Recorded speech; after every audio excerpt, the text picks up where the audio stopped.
I think things aren't as bad as people perhaps were concerned about going into the second quarter, and that's true on both sides of the Atlantic, really. The US earnings season was certainly better than expected.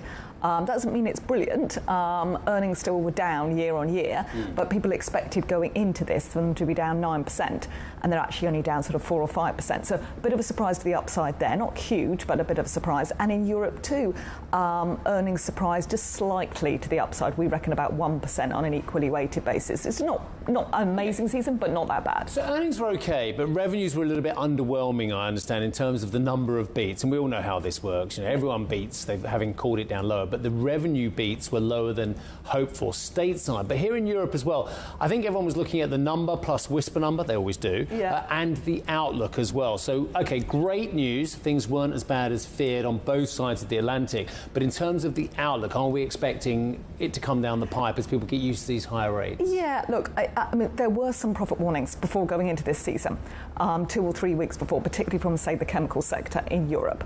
And you've definitely seen some of the areas, some of the slices of the market, I guess you could say, in Europe suffering because you've got a manufacturing recession in Europe at the moment. So definitely people, the hurdle rate, is what I would call it, has come down a bit.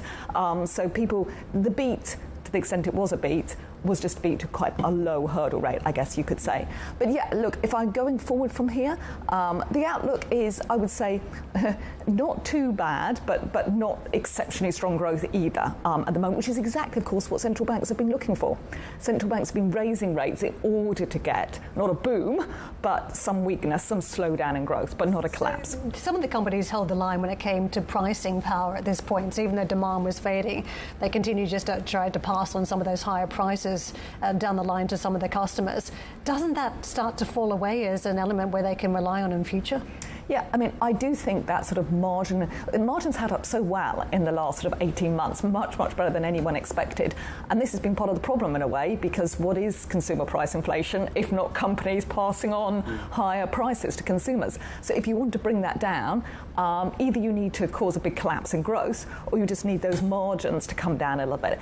I think we are seeing a little bit of evidence of caution by some companies, and certainly speaking to some of the corporates, they're saying that they're going to be less able to pass on higher prices from here, particularly as higher interest rates bite the consumer. But you know, on the flip side, the jobs market's still quite strong. Both sides of the Atlantic, employment's good, so people have jobs, they carry on spending. Wage growth as well, in real terms, will probably be positive by the end of this year, which is a phenomenon we haven't had for the last year or so. So that's good, and people still, in aggregate, have savings. So it's not the worst environment for companies to pass on prices either. That was a very nuanced statement there. People in aggregate have savings. There are no aggregate people. There are no. I mean, there isn't an immediate. Well, there isn't an average person out there, and I can't help thinking that the truth of the matter is that household savings are getting hit out of sight for lower and middle income owners, but actually the top end has still got some pretty big savings, which is flattering that aggregate figure you just mentioned. Oh, for sure. And look, I think if you're looking at the bottom deciles by earnings, people who have lower income, they get hit by higher energy prices in particular. They often don't have mortgages, so higher interest rates is not a hit to those lowest deciles from income. It's higher energy prices. Of course, energy prices have started to rise again. Probably won't hit those households at the moment, though, because they're still seeing the benefit, somewhat lagged, of lower energy prices that we saw earlier this year. But that's perhaps a little bit of a worry going into, say, next year, energy prices going up again for those lower income households. More middle income and higher income households do in some cases get hit by higher rates. What's Goldman's going to do now without Jeff Curry to talk about higher oil prices? I know. He was always very clear in his view. It's going up. No, sorry. Well, yeah, he certainly had a positive view on oil prices, and his view was that we just have not been investing enough in the last decade. And he's right. That structural view, I think, still exists, and this is what is going to hit and continue to hit all households, to be fair, but particularly lower income households, which governments have to cushion.